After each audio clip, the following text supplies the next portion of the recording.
धन्यवाद आराधना जी। अब मैं बहुत ही सम्मान के साथ हमारे प्रदेश कांग्रेस कमेटी के अध्यक्ष जुझारू अध्यक्ष अजय कुमार लल्लू जी को मैं आमंत्रित करता हूं। जोरदार तालियों से स्वागत करें।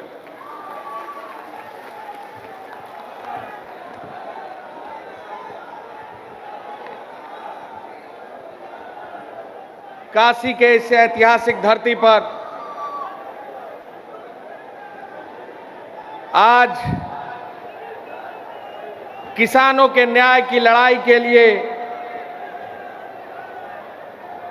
हमारी नेता आदरणीय प्रियंका गांधी जी ने जो पिछले 4.5 वर्षों से लगातार उत्तर प्रदेश में हो रहे जुल्म, अन्याय, अत्याचार, उत्तर प्रदेश में जो गुंडा राज, जो उत्तर प्रदेश में जो जंगल राज के खिलाफ कमान संभाला है, हम आपका हृदय से इस पूर्वांचल की धरती पर स्वागत, अभिनंदन, नमन और वंदन करते हैं। उपस्थित मंच पर बैठे सभी सम्मानित हमारे वरिष्ठ नेतागणों का हम हृदय से स्वागत, अभिनंदन, नमन और वंदन करते हैं।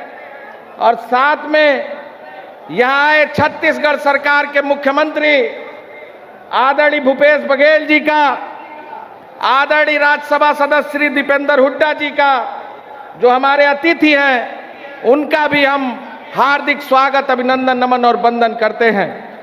हम नमन और वंदन करते हैं इस ऐतिहासिक धरती पर अपना पुरजोर समर्थन करने वाले हमारे नौजवान माताओं, बहनों, बुजुर्गवारों का, पत्रकार बंधुओं का, जो आज इस ऐतिहासिक रैली को सफल बनाने के लिए, माताओं बहनों का, जिन्होंने आज इस ऐतिहासिक रैली को सफल बनाने के लिए अपना भरपूर सहयोग और योगदान देने का काम किया है।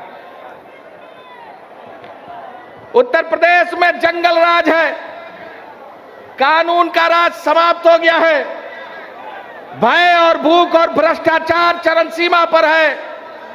और जिस तरह 4.5 वर्षों में योगी सरकार ने जुल्म, जाति और दमन की राजनीति की है, निश्चित तौर से हम सब लोगों को इस काशी के धरती पर यह संकल्प लेना है, निश्चित तौर से हम सब लोगों को मन में एक विश्वास, निश्चित तौर से आज यह इस काशी की धरती पर हमें इनकलाब लाने के लिए संघर्ष के साथ आगे बढ़ने के लिए तैयार होना है। और ये बताना है आदरणीय प्रियंका गांधी जी, जो आपने कमान संभाला है, इस सरकार को उखाड़ फेंकने का हम सब लोग आपके समर्थन में आपके साथ खड़े हैं। लाठी खाएंगे, जेल जाएंगे, लेकिन इस सरकार को उखाड़ फेंकने का काम करेंगे, ये हम आपको भरोसा और विश्वास दिलाना चाहते हैं।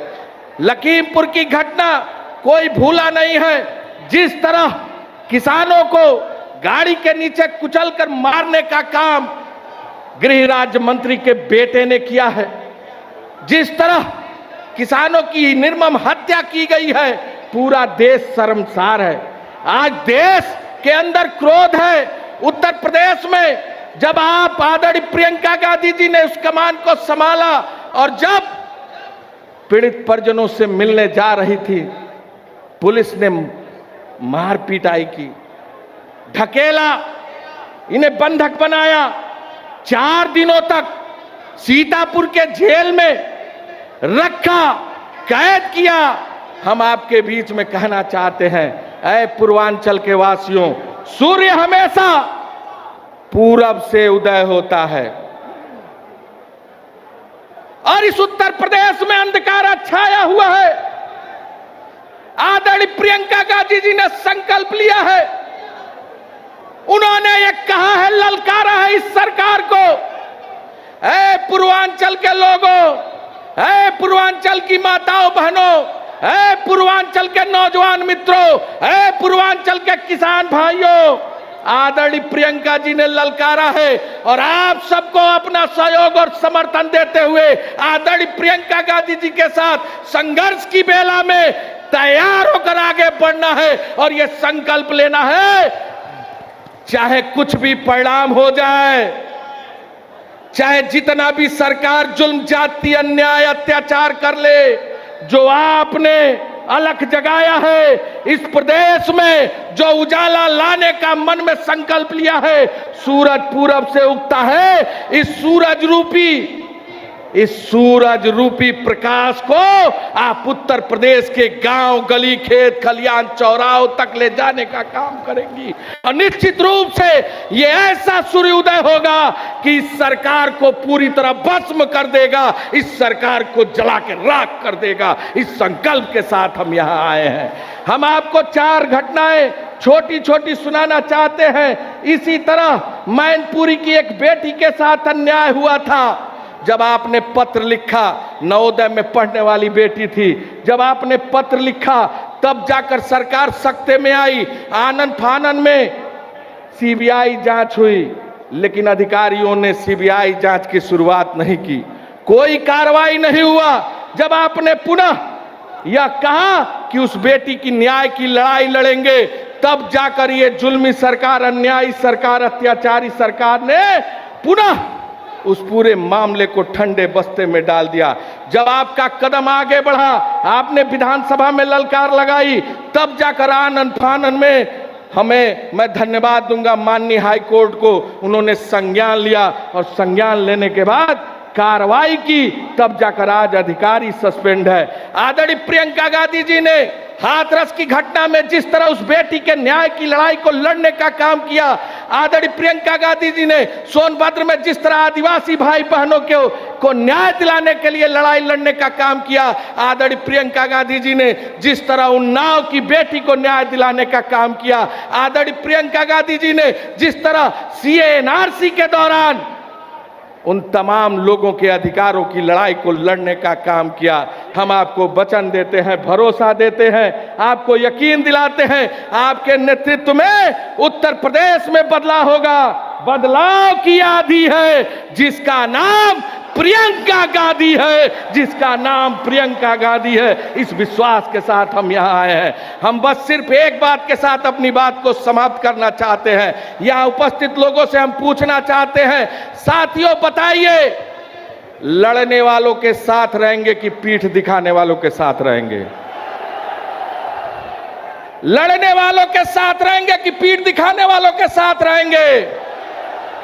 लाठी खाने वालों के साथ रहेंगे, जेल जाने वालों के साथ रहेंगे, इस सरकार के दमन के खिलाफ लड़ने वालों के साथ रहेंगे, कि घर से जो नहीं निकलता है उसके साथ रहेंगे? किसके साथ रहेंगे? हाथ उठाकर बताइए।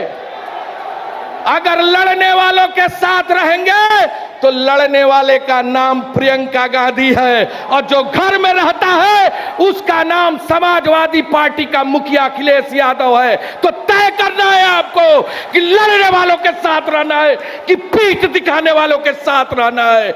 आपको तय करना है। यह इतिहास पुकार रहा है, वक्त की बदलाव है। आइए हम सब लोग हाथ उठाकर संकल्प ले, प्रियंका गांधी जी को भरोसा दिलाए। हाथ उठाइए, दोनों हाथ से संकल्प लीजिए। ऐ प्रियंका जी, आप आगे बढ़ो, हम तुम्हारे साथ हैं, हम तुम्हारे साथ हैं। बहुत बहुत जिसके नेतृत्व में उत्तर प्रदेश में इस भ्रष्ट और बेईमान सरकार को खाड़ फेंकने के लिए यहाँ पे एकत्रित हुए हैं। और ये नवरात्र का पर्व है। एक नारी शक्ति मां दुर्गा के रूप में हमारे बीच में उपस्थित हुई है। मैं बहुत ही सम्मान के साथ आदरणीय प्रियंका गांधी जी को हम सबको संबोधित करने के लिए मैं आमंत्रित करता हूं। इसके बाद जो है बहुत ही सम्मान के साथ इमरान जी जो है आभार प्रदर्शन करेंगे और उनके नब्ज भी सुनेंगे। प्रियंका गांधी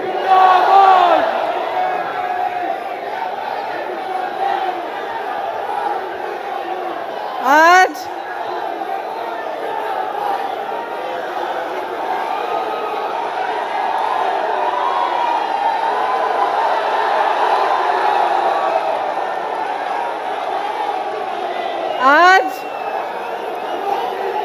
नवरात्रि का चौथा दिन है। मैं व्रत हूँ, तो मैं माँ की स्तुति से शुरू करना चाहती हूँ। या देवी सर्वभूतेषु शक्तिरूपेण संस्थिता नमस्तस्यै नमस्तस्यै नमस्तस्यै नमो नमः। सर्वमंगल मांगल्ये शिवे सर्वार्थ साधिके शरणे त्र्यंबके गौरी नारायण नमोस्तुते। मेरे साथ कहिए जय माता दी, जय माता दी, जय माता दी। मैं उपस्थित सभी नेतागण को यहाँ पे मैं उनका स्वागत करना चाहती हूँ। श्री भूपेश बघेल जी, श्री अजय कुमार लल्लू जी, श्रीमती आराधना मिश्रा मोना जी, श्री दीपेंद्र हुडा जी, श्री प्रमोद तिवारी जी, श्री सलमान खुर्शीद जी, श्री पीएल पुनिया जी, राजेश मिश्रा जी, अजय राय जी, श्री इमरान प्रतापगढ़ी जी, प्रदीप माथुर जी, विवेक बंसल जी, प्रदीप जैन आदित्य जी, दीपक सिंह एमएलसी जी, जितेंद्र सिंह एक्सएमपी, कमल किशोर कमांडो जी, किशोरीलाल शर्मा जी, मोहम्मद मुकीम जी, नदीम जावेद जी, राकेश सचान जी, सुप्रिया श्रीनेत जी, सोहेल अंसारी जी, जफर अली नकवी जी, पंकज मलिक जी, ब्रिजलाल खाबरी जी, श्री अनुग्रह नारायण सिंह जी, उपस्थित प्रदेश कांग्रेस के कमेटी के पदाधिकारी, फ्रंटल विभाग प्रकोष्ठ के पदाधिकारी, सभी जिला शहर अध्यक्ष, युवा, किसान, महिला और मीडिया के मेरे साथी, आप सबका इस सभा में बहुत बहुत स्वागत। जैसे मैंने कहा, नवरात्रि चल रही है। इस समय मुझे उचित लगा कि मैं आपसे अपनी दिल की बात कहूं। जो सच्चाई मैंने उत्तर प्रदेश में पिछले 2 सालों से देखी है, जब से मैं यहाँ पे काम कर रही हूँ, वो सच्चाई मैं आपके सामने रखना चाहती हूँ। शुरू में जब मैंने यहाँ काम करना शुरू किया तो एक घटना हुई यहाँ से कुछ ही दूर सोनभद्र में। इस घटना में 13 आदिवासी खेत में काम कर रहे थे। जब पुलिस प्रशासन की सहमति से कुछ लोग उनकी ज़मीन लेने की कोशिश कर रहे थे, वो लोग आए, ट्रैक्टर,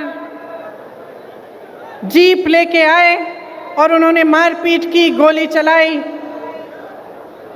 और 13 आदिवासियों को शहीद किया। सोनभद्र में नरसंहार हुआ। जब मैं उनसे मिलने गई तो मेरे मन में एक बात बहुत स्पष्ट मुझे लगी। जिस परिवार के पास मैं जा रही थी, वे कह रहे थे हमें मुआवजा नहीं चाहिए, हमें पैसा नहीं चाहिए किसी सरकार का, हमें न्याय चाहिए। लेकिन दीदी, हमें न्याय की उम्मीद नहीं है। उसके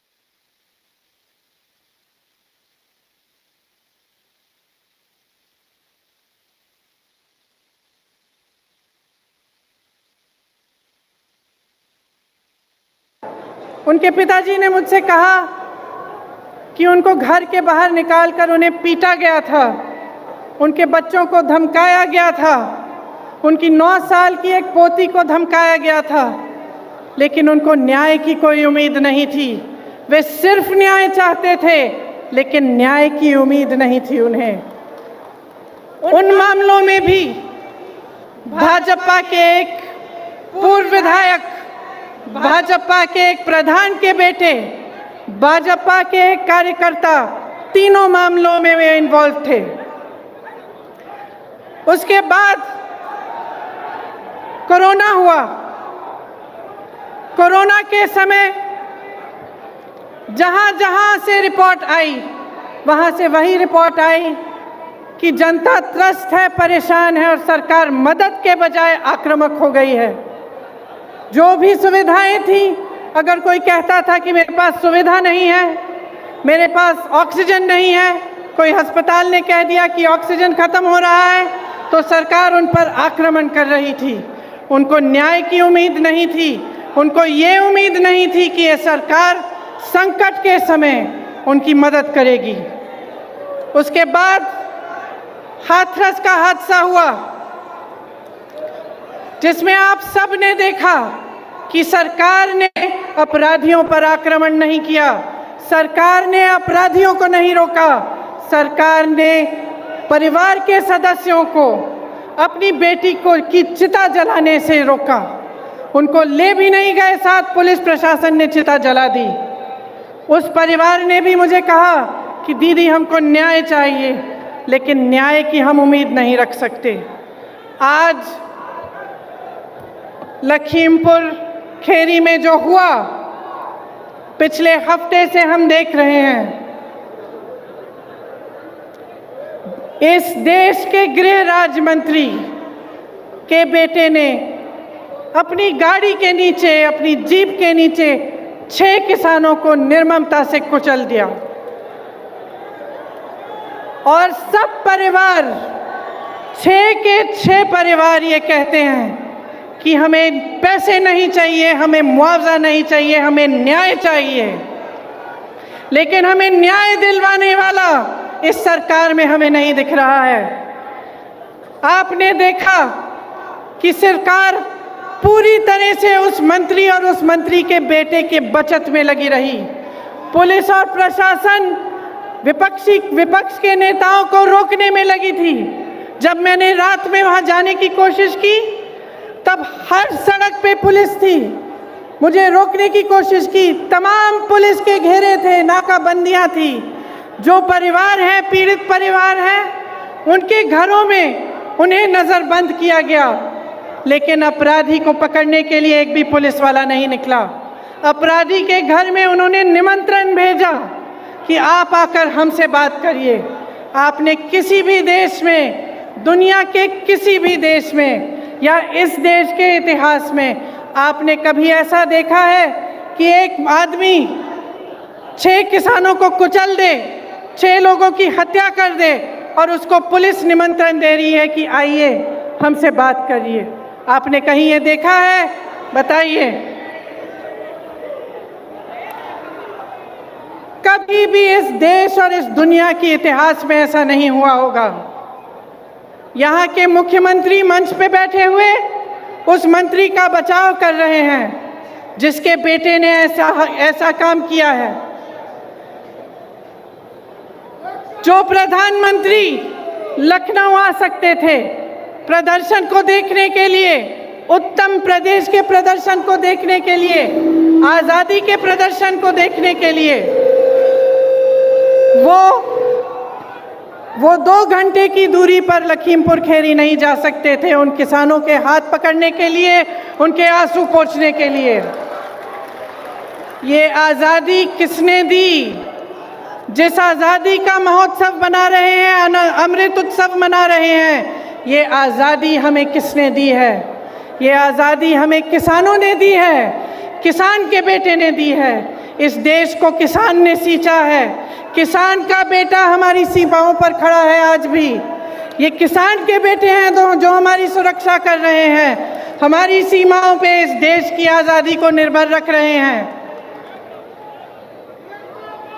ये देश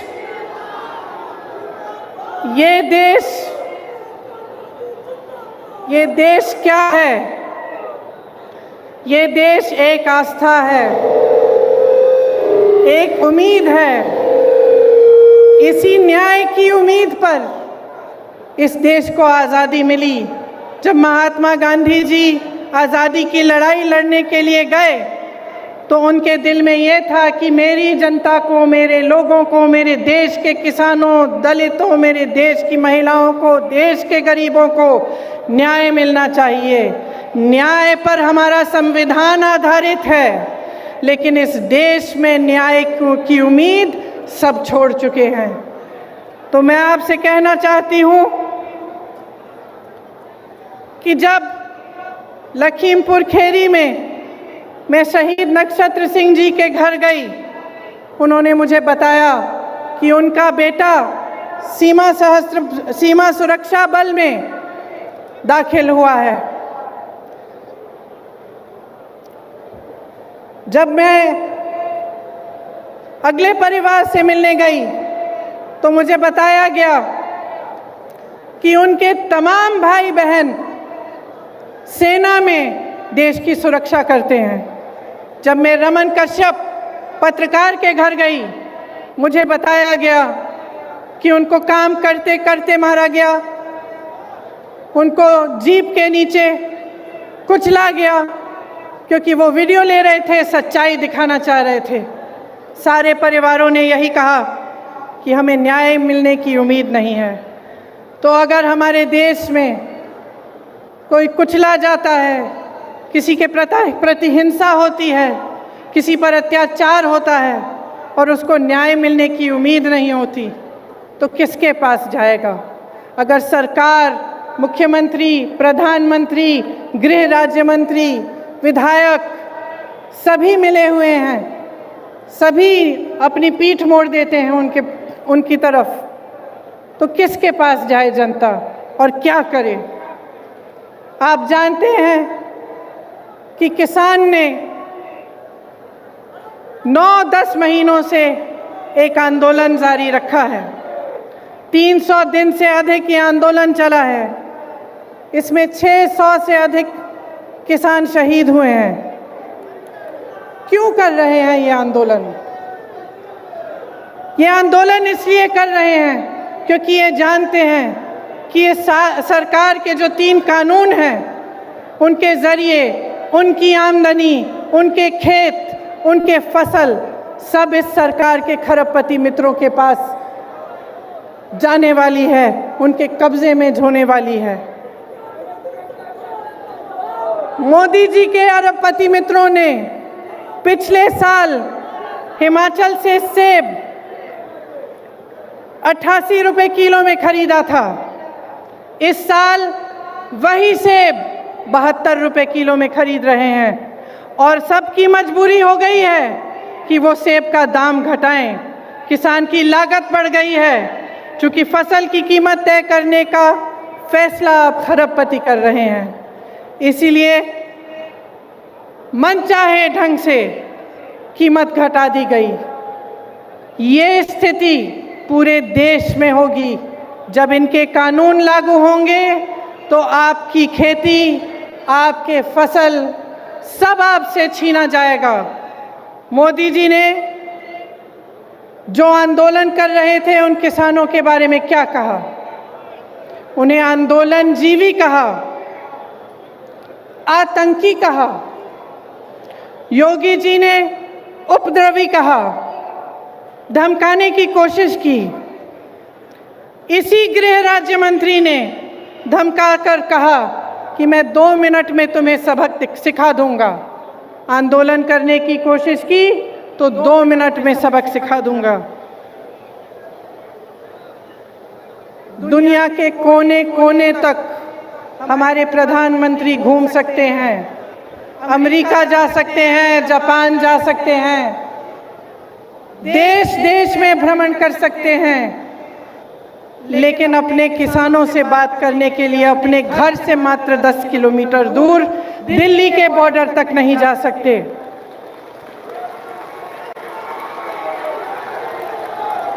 अपने आप को गंगा पुत्र कहने वाले हमारे प्रधानमंत्री ने गंगा मैया के आशीर्वाद से खेतों में फसल लहलहाने वाले करोड़ों गंगा पुत्रों का अपमान किया है। उनकी पूरी आमदनी, उनकी खेती, उनके फसल अपने खरबपति मित्रों को देने की साजिश की है। क्या वो जानते हैं कि आपके प्रदेश में किसान कितनी समस्याओं से जूझ रहा है? क्या वो जानते हैं कि आवारा पशु की कितनी बड़ी समस्या है यहाँ? क्या रात को आपकी सड़कों पे उन्होंने चल के देखा है कि हर किलोमीटर, हर आधे किलोमीटर पे आवारा पशु बैठे हुए हैं। मैंने देखा है, मैंने देखा है।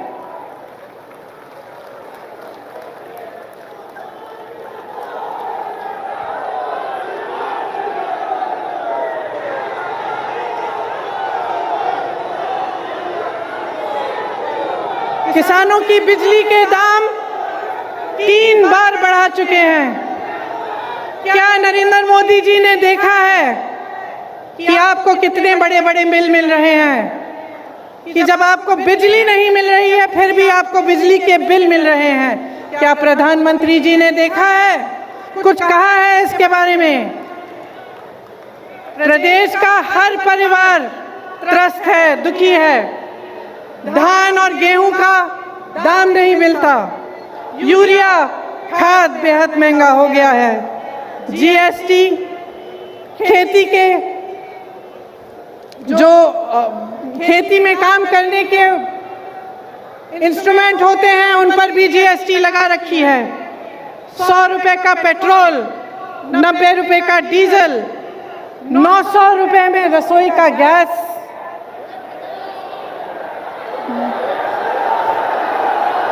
1000 आज 1000 रुपए में रसोई का गैस। 23 करोड़ लोग गरीबी रेखा से नीचे चले गए हैं। कोयला खत्म हो रहा है, बेरोजगारी चरम पे है। जहां जहां जाओ बेरोजगार युवा मिलते हैं। परसों मैं लखनऊ की एक बस्ती में गई। मैं इसलिए गई थी क्योंकि योगी जी ने एक ऐसे शब्द इस्तेमाल किए सफाई कर्मचारियों के प्रति, मेरी बहनों के प्रति, जो रोज सुबह अपने घर में झाड़ू मारती हैं, जो सफाई करते हैं, हमारे देश, हमारी शहरों को साफ रखते हैं, उनके प्रति उन्होंने अब शब्द कहे। तो मैं एक बस्ती में गई वाल्मीकि मंदिर में झाड़ू लगाने के लिए और उन सब से बात करने के लिए जो इस काम को अपनी आमदनी के लिए, अपने बच्चों को पढ़ाने के लिए करते हैं। उन सब ने मुझे बताया, मैं घर गई, घर गई, एक घर से दूसरे घर गई, हर घर में मुझे बताया, अपने युवा बच्चे मेरे सामने लाए। किसी ने एमए किया था, किसी ने बीए किया था, किसी ने आईटीआई किया था, किसी के पास नौकरी नहीं थी, किसी एक का रोजगार नहीं था। और जो रोजगार कर रहे थे, जो सफाई कर्मचारी थे, उनका वेतन महीनों से नहीं बढ़ाया गया था। दुखी है जनता, त्रस्त है, नाराज भी है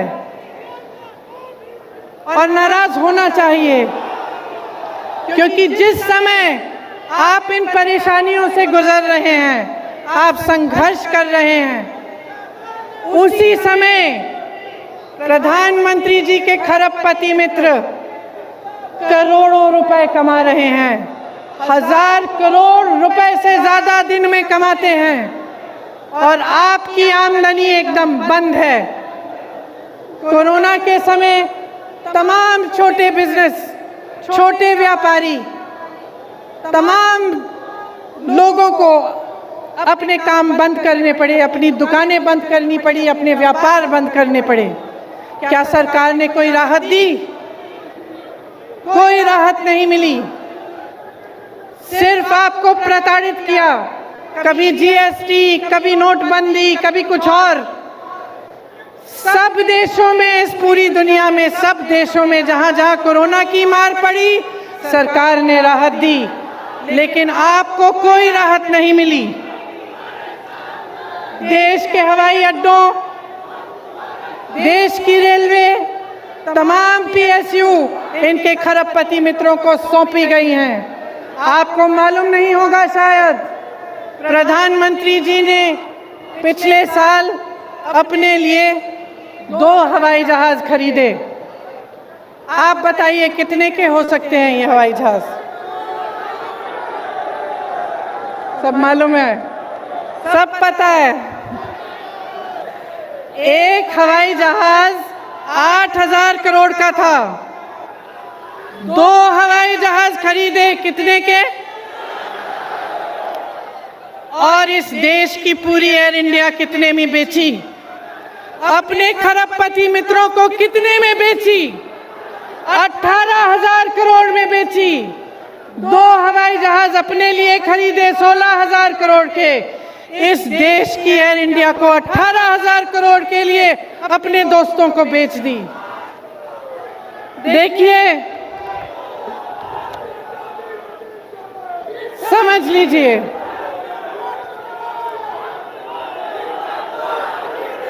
समझ लीजिए, जब जब मैं बात करती हूं लोगों से, जब जब मैं लोगों से बात करती हूं, एक बात उभरती है कि यहाँ कुछ हो नहीं रहा है, कमाई नहीं है, रोजगार नहीं है, किसान त्रस्त है, नदियों के पास रहने वाला निषाद त्रस्त है, दलित त्रस्त है, महिला त्रस्त है, सब त्रस्त है। लेकिन दीदी, एक बात है कि मीडिया में बहुत आता है कि हम सुरक्षित हैं। तो मैं पूछना चाहती हूं कि क्या आपको सच्चाई दिख नहीं रही है? इस देश में सिर्फ 2 तरह के लोग सुरक्षित हैं आज। एक जो भाजपा का सत्ताधारी नेता है वो, और दूसरा जो उसका खरबपति मित्र है। सिर्फ 2 तरह के लोग सुरक्षित हैं।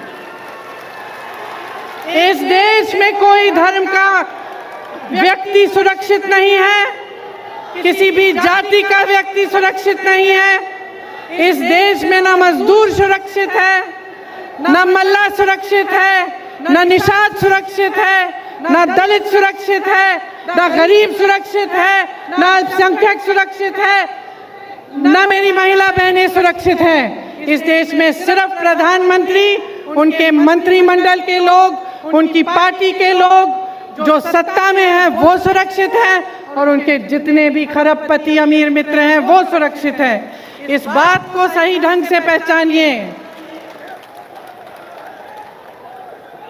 ये देश नष्ट हो रहा है, इस बात को पहचानिए। जितने भी इश्तिहार बस स्टैंडों पे लग रहे हैं, बड़ी बड़ी होर्डिंग्स लग रही हैं, इनके पीछे जो सच्चाई है आप जानते हैं। आप जी रहे हैं उस सच्चाई को, आपका अनुभव है। आप बताइए, आपको फसल का दाम मिलता है? गैस सिलेंडर मिलता है आपको? भर पाती हैं आप? आपके बच्चों को रोजगार मिलता है? तो सच्चाई क्या है? और इस सच्चाई को बोलने से लोग डर क्यों रहे हैं? किस चीज से भय है? क्या हो जाएगा? समय आ गया है, चुनाव की बात नहीं है, अब देश की बात है।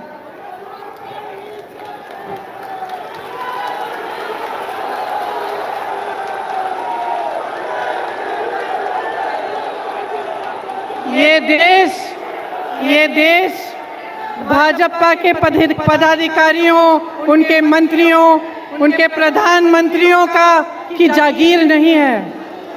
ये देश आपका देश है, आपका देश है। इस देश को कौन बचाएगा? कौन बचाएगा इस देश को? अगर आप जागरूक नहीं बनेंगे, समझदार नहीं बनेंगे, आप इनकी राजनीति में उलझे रहेंगे, तो आप ना अपने देश को बचा पाएंगे, ना अपने आप को बचा पाएंगे। आप किसान हो, इस देश की आत्मा हो। जितने भी मंच पे नेता बैठे हैं उनको आपने बनाया है, आपकी मेहनत ने बनाया है इस देश को। ये कभी मत भूलिए। जो आपको आंदोलनकारी कहते हैं, जो आपको आतंकवादी कहते हैं, उनको न्याय देने के लिए मजबूर करिए। कांग्रेस के जितने भी कार्यकर्ता यहाँ हैं, किसी से नहीं डरते हैं, किसी से नहीं डरते हैं हम। हमें जेल में डालिए, हमें मारिए, हमें कुछ भी कर लीजिए, हम लड़ते रहेंगे, लड़ते रहेंगे, लड़ते रहेंगे जब तक वो गृह राज्य मंत्री आपका इस्तीफा नहीं देगा। तब तक हम लड़ते रहेंगे, हम हिलेंगे नहीं, हम हटेंगे नहीं। हम कांग्रेस के कार्यकर्ता हैं। हमारी पार्टी ने इस देश की आजादी की लड़ाई लड़ी है। हमें कोई चुप नहीं कर सकता, हमें कोई रोक नहीं सकता। और जितने भी लोग मेरी बातों को सुन रहे हैं, चाहे आप यहाँ मौजूद हैं, चाहे आप टीवी पे देख रहे हैं, अपने अंतर्मन में झांकिए, अपने अंतर्मन में झांकिए और अपने आप से सिर्फ एक सवाल पूछिए, सिर्फ एक सवाल पूछिए कि जब से ये सरकार आई है, इन पिछले 7 सालों में क्या आपके जीवन में तरक्की आई है कि नहीं? क्या विकास आपके द्वार पे आया है कि नहीं? जो वचन आपसे किए थे वो निभाए गए हैं कि नहीं? सिर्फ ये एक सवाल पूछ लीजिए और अपने ही मन में ईमानदारी से इस सवाल का जवाब दीजिए।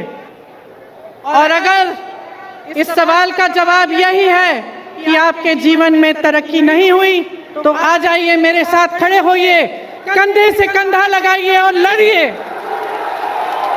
बदलिए सरकार को, परिवर्तन लाइए,